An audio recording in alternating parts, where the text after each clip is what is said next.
The agenda is sponsored by Newcastle County Government.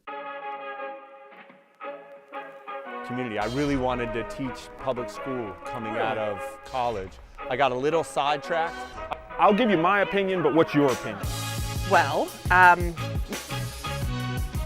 it's fundamental things like that we can help teach them while they're here. Hands up, I have questions and problems. Not as much as I would like to see. People are waiting for the money to roll out.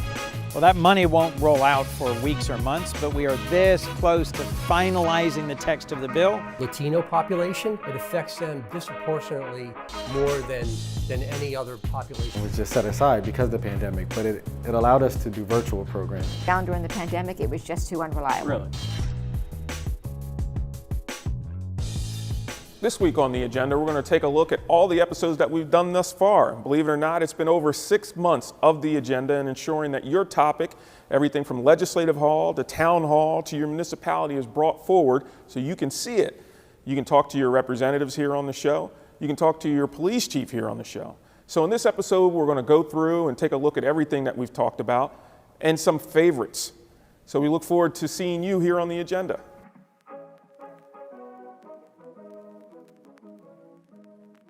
Try to stay as impartial as I possibly can, but I think that being a member of this community and being active in the community is more important than the pedigree of your political nature.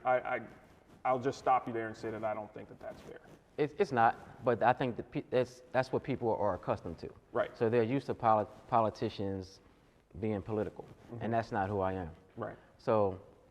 I had a lot of pushback, a lot of people who questioned my ability to be council president, and thankfully, they were wrong, because the community believed in me, and I think slowly but surely, my colleagues are also starting to believe in me, because they know that I just want to do things the right way and the fair way, and I want to do things in a way that our charter and that those who created our charter said it should be done. Right. And the community has been more involved, and our colleagues, we don't always agree, but we are, we respect each other. And I didn't like how the community would kind of tune in to council meetings just to see us fight and argue and kind of see the circus. Right. So I wanted to clean that up too, and I think that we've been able to do that so far. So what was another goal? Just to bring awareness to other elected officials of how important it is that those people who need social services and an excellent education and a fair police department and a fire department that is more representative of our community, just to bring to their knowledge how important it is for us to be a city that represents our demographics. So one of the council, sorry to cut you off there, one of the council members wanted to bring up, in regards to all that, wanted to bring up ethics. Right. And wanted to pass legislation dealing with ethics and ethics training for city employees. That includes police department. That includes the council. Right. What were your thoughts on that? How is it going? It passed. Right. All of us unanimously agreed. I think it was a good piece of legislation because council members and elected officials, we've always had to have that kind of training. So I think that kind of got mixed up, and it was kind of confusing to people who didn't know that. Like, we've always had to take that training every election. Okay. But it also it broadened it to all city employees, and I think it was a good piece because you just don't know who knows what. Right. And we're working on behalf of the people, so we want to make sure that everybody knows what we're supposed to do, and everything is above par, so that we're not viewed as being disingenuous in any way. So I think it was a really good piece. And I think it gives assurance to the community, right? That this is doing, and it sets a bar. So once you're educated and you understand what's going on, if you go below that bar, there is no excuse. Right, exactly. So is that the sentiment showed throughout the city, or? I think so. I think that it brought to the awareness of city employees that people are watching, and especially that the community is watching. So I think it was a great piece. Like I said, there were some parts that were taken out because council members had some concern with it, but at the end of the day, it passed, and I think it was So what we're doing, very simple, is we are touching base with all the important chief of staffs for our state. We've made it clear on previous episodes that the chief of staff for the governor is a female. The chief of staff for Mayor Przicki is a female. the largest city here in the state.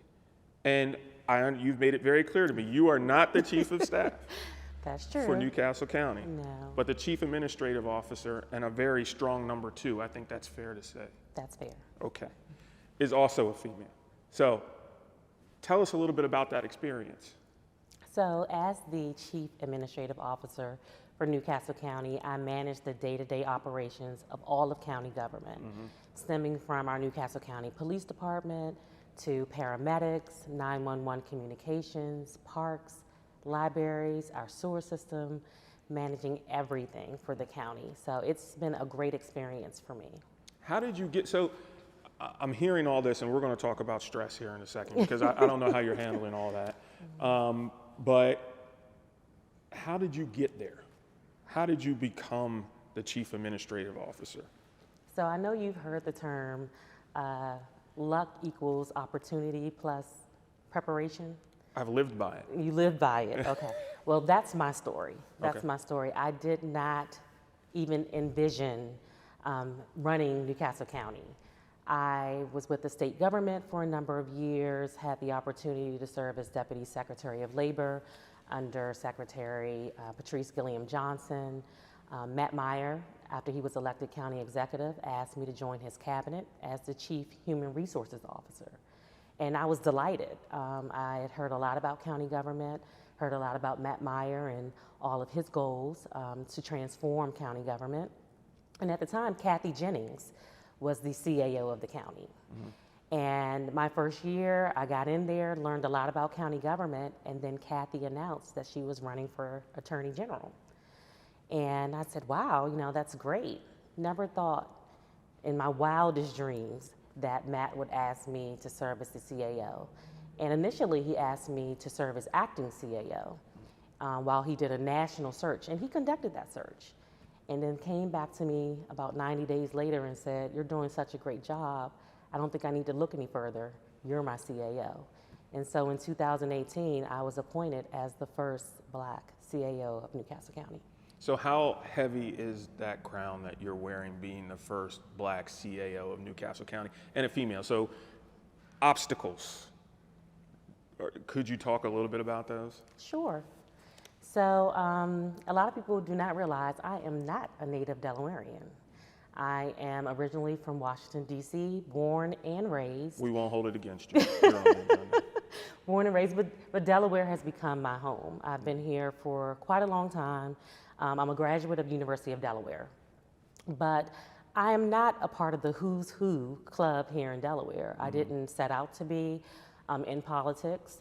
When I first started working here in Delaware after serving as a prosecutor in DC for nearly 6 years, I started out at the Department of Transportation. I was really happy as a regulatory specialist, representing DELDAT at administrative hearings, and then things started to happen a little differently for me. And I was told over and over again, oh, you need to join this group. You need to get to know these people. But I was really focused on having work-life balance.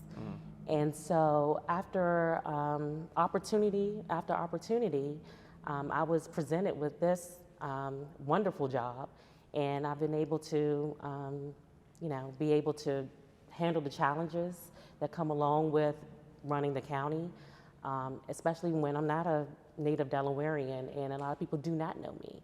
So it has been difficult in some sense in terms of working my way into rooms I normally wouldn't be invited in. And why do you think you wouldn't be invited in those rooms? Is it just because of not being a native Delawarean, or is there more to it than that? I think I had a non-traditional track into getting to where I am in terms of coming from state government, not necessarily being in county government, not necessarily knowing a lot of the elected officials. And so I know that there are people who may not be comfortable approaching me because I'm not a person that they're familiar with. So that has been a challenge. And then trying to convince people that, I'm approachable. I'm someone that they can get to know. I am someone that they can call on as a resource, and I'm here to help. So over the last few years, I've been working really hard to build positive relationships with people that do not know me and people I'm unfamiliar with, and getting to know the who's who of Delaware. And there has to be a strong level of trust between you and Matt Meyer, our county executive. And tell us a little bit about that. I mean, there has to be some sort of bond there, working together and trusting one another with some of the crucial issues that you have. You mentioned that you're handling all of public safety for the most part in doing that oversight. Any legal issues that the county may have, I mean, you're there, and the daily issues that you face. And tell us a little bit about that relationship there. Well, I will say I had to earn Matt's trust. Right. I did not know him when he appointed me as Chief Human Resources Officer. I have to thank Governor Markell, given the fact that I worked at the Department of Labor during a very challenging time at that agency. I was able to really show what I was capable of in terms of dealing with charges of discrimination, really going in there and changing the culture. And so when Matt was looking for a human resources professional, I was the first person that Drew Fennell and Governor Markell recommended. And so over time, I believe I was able to earn the county executive's trust by my work ethic and my advice, my trusted advice as to how to handle some of the challenges at the county. And so what assurances can you give? So, I mean, from dealing with families at their worst, basically, as a funeral director. Right. And then dealing with families as a city council president, and you're in their living rooms, you're talking to them. What assurances can you give them, especially those with children, especially those with children of color, in this community, in our 8 or 10 mile area here of the city of Wilmington? Right.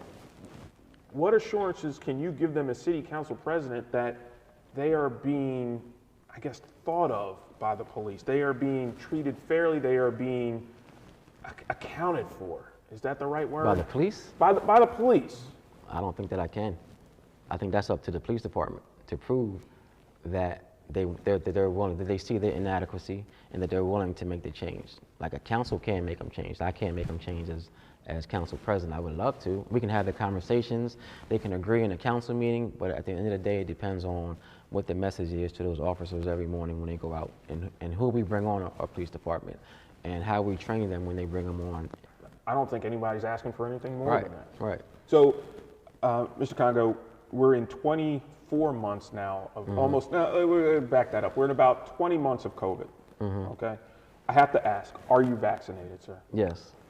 You see front lines the results of no vaccination. I don't know who sees it more than you. That's true. What would you tell people who have not been vaccinated at this point, that are kind of leaning towards misinformation or that's the problem. There's so much misinformation. Yeah. I think probably the biggest piece around that's how the community is misinformed is that the vaccine is a cure, or that you can't get COVID. You can absolutely still get COVID with the vaccine, but the chances of you not getting gravely ill are a lot better. Right. Right. So I think that's the thing that really needs to be communicated to our community, is that it's not going to stop you from getting it. It could, but it's not going to stop you. But it will hopefully prevent you from getting from dying from it. But honestly, I understand, because I wasn't going to get the vaccine. So I got to give a shout out to Dr. Joan Coper, who really opened my eyes and said, "Look, this is why you should get it." Because I wasn't too crazy. I didn't think that there was a conspiracy from the government. I don't think they're trying to track us or anything like that. I don't think that we were guinea pigs. But I wasn't sure about it, because we got it so quickly. So I just wasn't sure. I was like, I'm not putting that in my body, but I put everything else in my body. So why?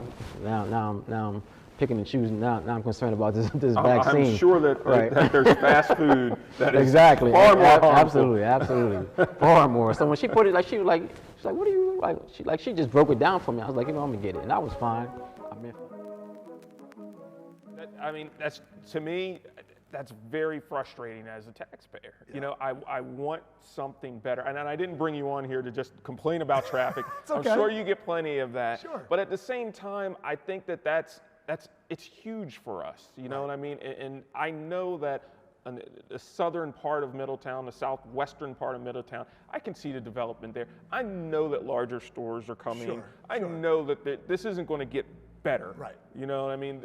But at the same time, what is being done to do it? I travel to Maryland a lot for work, and I look at Howard County, which is a beautiful county, and I understand that Howard County is also a very wealthy county. It is. But at the same time, it was a planned county. And there are so many things around there, and traffic flows easily, and I'm thinking, why can't we in Delaware, one of the smartest states that I know, figure this out? Well, and the other phenomenon too, and you mentioned Howard County is a perfect example, because I actually grew up in Montgomery County, right outside DC, so I'm familiar with that area. So when that community was planned, there was the understanding that a lot of those residents were going to be commuting to whether it be DC or maybe Baltimore or what have you. You know, the phenomenon that you and I are seeing in our community is the fact that, you know, there's very few jobs. So what's ending up happening, and I see it firsthand every day, is a lot of these folks are relocating from New Jersey, Pennsylvania, maybe some from Maryland. They're continuing to work in their previous location. So that means they need to get from point A to point B and back again. Right. But you're right. We've taken none of that into account. When a road starts crumbling, everybody goes, oh shucks, we better do something with the road. No, wait a minute. Why weren't we planning to do something and budgeting, when I say planning, to do something? Because I hear time and time again, sorry, Representative, we don't have the money. Sorry, we don't have the money. We don't have the money. Wait a minute, time out.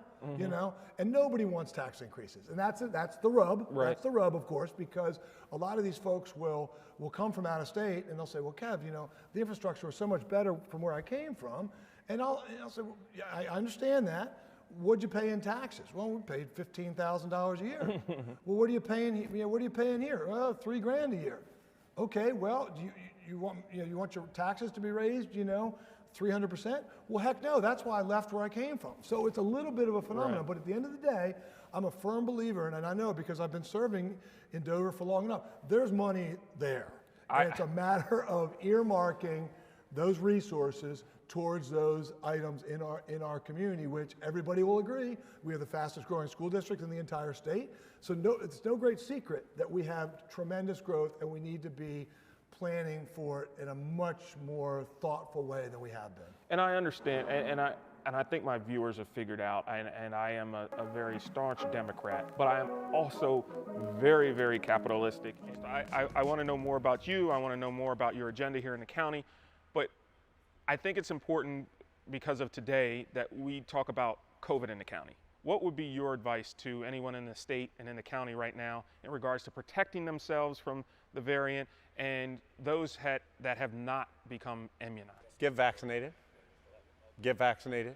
Get vaccinated. If you've already gotten vaccinated, make sure family members, all family members who are eligible to get vaccinated unless their doctor tells them not to, make sure they get vaccinated. Friends, neighbors, talk about it. I know it's a strange thing. I know there's HIPAA. I know there's privacy. I'm very open talking to friends saying, hey, you should get vaccinated. And if they're against it, have a conversation with them. I've found over time a lot of people who are hostile to it, they're willing to listen. They see that, wait a second, they said awful things would happen, and now we are 8, 9 months later. They said it wouldn't work, right? Vaccinations seem to be working. So the most important thing, the most important message we can give anyone right now is please get vaccinated. Right. So what is the county doing to do for outreach? So we, a little over a year ago, took on an unusual role. There was a public health crisis in our community. It required resources that the federal government, state government didn't have for the people of this county. So as a result, we stepped up. We traditionally in county government, in fact, in the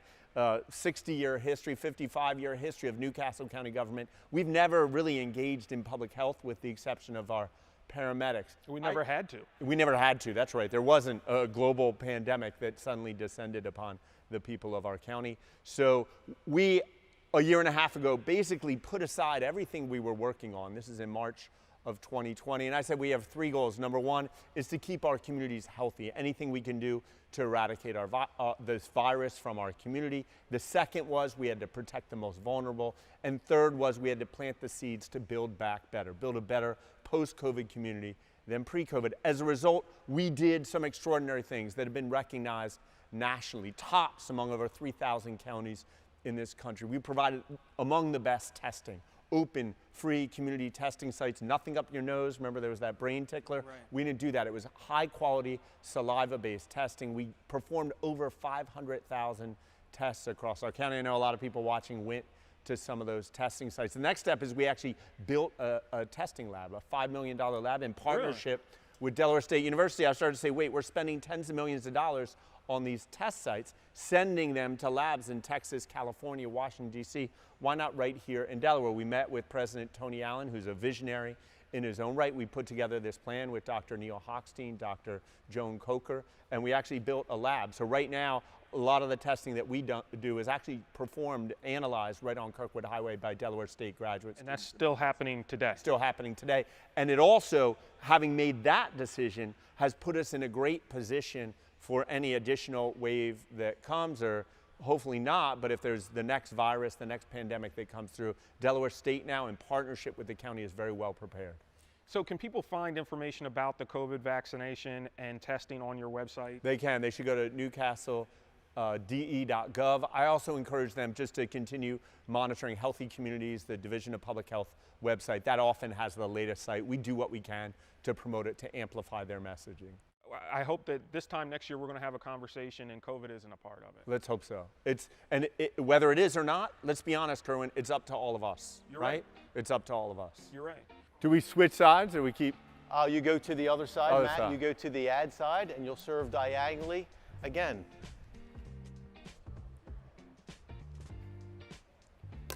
Good serve. Matt, nice shot. That's 2 bounces. It's 2 bounces. I got the point. Two bounces. Or I got So the serve goes to Mr. Matt Meyer. And we have one, so the server score gets called first. We have 0 serving 1. Oh, we're playing prison rules. Understood now. That's fine. What'd you call them? Prison rules. Gotcha.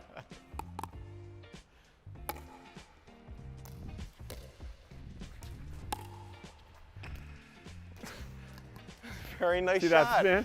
Matt with a little Cut. bit of spin. Matt One still cut. serving. Did you say cut? Score. Matt, you Here's call the this way. score. One serving, one to One one. serving one. Now, Matt, serving I to was, the ad what, side. I was here, 15 hours yesterday practicing? Yes, Is that you right? were, almost, something like that. Oh, Okay. the serve spin didn't work. You being involved in the community, COVID aside, has not been something new for you. You've been doing this for a long time. Part of us knowing a bit Matt Meyer. When did this all begin for you? Man, well, I mean, a lot of credit obviously goes to Mom and Dad, who instilled in me the importance of giving, that we all have an obligation to our community. I really wanted to teach public school coming out of college. I got a little sidetracked. I also wanted, in addition to wanting to teach, I wanted to see something completely different. As a young kid, I always wanted to go to Africa. I thought it was really cool. I learned in middle school, teacher Mrs. Bush taught me about a snow-capped mountain right on the equator in Africa. And I remember that really struck me, that wait, the equator is supposed to be hot and there's snow on the equator. Like, I got to see that at some point in my life. So in college, I had the opportunity to go to Kenya. I ended up really enjoying it. I thought living in Kisii, Kenya, in villages there was transformational for me. So as soon as I graduated college, I actually went back for a year. I ended up starting a small business making sandals out of used tires in a very poor community in Nairobi, Kenya. And that was successful. Yeah, we grew to about 30 employees. We were at the right end of sort of e-commerce. We started right about the same time Amazon.com started. Of course, they were just selling books at the time, but we were able to start selling online, and that transformed a number of lives there in Korogocho, Kenya, in this little shanty town outside Nairobi.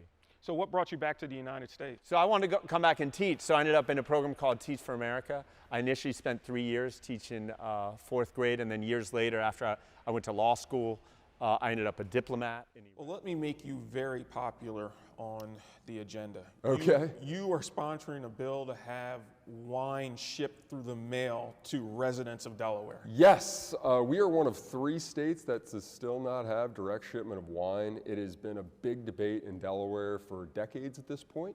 The 2 groups holding it up are the retailers and the Teamsters. So tell us, help me understand this as a constituent and as someone who just wants their libations sent to their home. Sure. Why would they have a problem with that? So Delaware has something called the 3-tier system, and they don't want to change that, and direct shipment would help change that. From the retailer's perspective, they want to have control of what's entering the market, right? So my bill I would call the most compromised bill that's ever been put out there. So wine clubs and things like that wouldn't be included in that, but the small business itself would. That small winery or any winery you go to, you'd be able to direct ship that. Right. You would actually limit it by quantity and a few other things. My point in doing that was you then give the retailer more teeth to show them that there's a market out there for that wine. I'm also trying to convince the retailer that these are new wines. These aren't going to take away from what the shopping experience is at their locations, because these aren't things that are currently being served. Maryland's a good model. They actually did an impact report on direct shipment, and it just showed it actually added value to the retailers. And they're taxing that as well. And they're taxing that, so it's a revenue stream as well. So we'll see. I'm cautiously optimistic about that, but it is something that, again, I believe that if multiple states that surround you, and Delaware is very unique in that way, but if multiple states around you, 2 or more, are already doing something, we'd be smart to do it, because why reinvent the wheel? In my district, we're right on the line with Pennsylvania, and then you go into Newark, you're right on the line with Maryland, so we're right there. People are driving over the line every single day to have it shipped to a friend, a family member's house, and then just bringing it right back over. Right. Why wouldn't we tax on that? So the other thing is, I guess, equality and equity when it comes to, I guess, recipients due to the wholesalers, right? There were some issues. We had an interview here on the agenda where a local restaurateur said, I'm just not getting alcohol, right? Because I don't buy in a volume that's great enough, but I do buy for necessity for my business. It was a bourbon establishment that couldn't get bourbon. And they had to go through such a hassle in order to get it, to make sure that their product was getting shipped to them.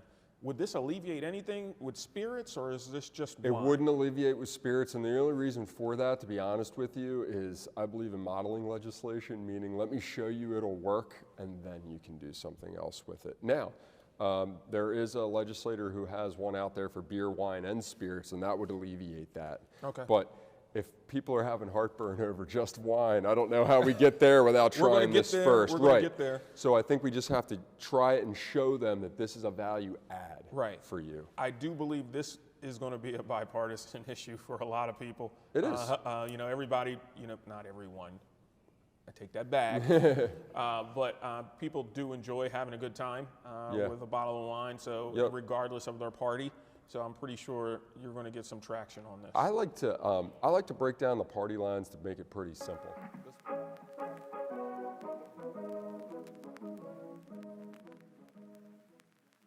Let DART do the driving. DART First State provides transportation that is clean, safe, reliable, and affordable. Plan your trip and get real-time bus information with the free DART Transit app. Scan your phone to pay your fare with the free DART Pass app. So what are you waiting for? Try transit today. Visit dartfirststate.com or call 1-800-652-DART. Auto accident, medical negligence, work injury. Contact Team Tice, your Delaware personal injury lawyers. Leroy Tice in Wilmington, Delaware, serving and supporting the people of Delaware. Call 302-489-2400. That's 302-489-2400. Online at teamtice.com.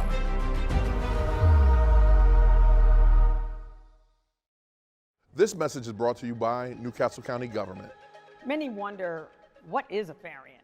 A variant is a mutation or a change in the genetic sequence of the virus.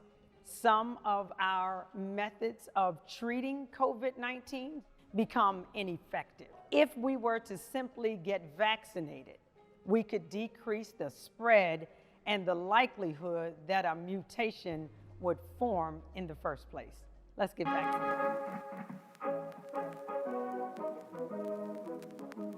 Black history is American history, and American history is taught in our schools.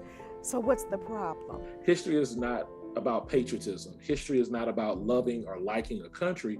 History is about helping us understand our identity and helping to understand our humanity. Our children should have been learning the real history of this state and this nation so that we don't repeat it. None of this would have been possible without you and your interaction. So from all of us here at The Agenda, we want to say thank you for this year's episodes and for many more to come. Happy holidays. Be safe.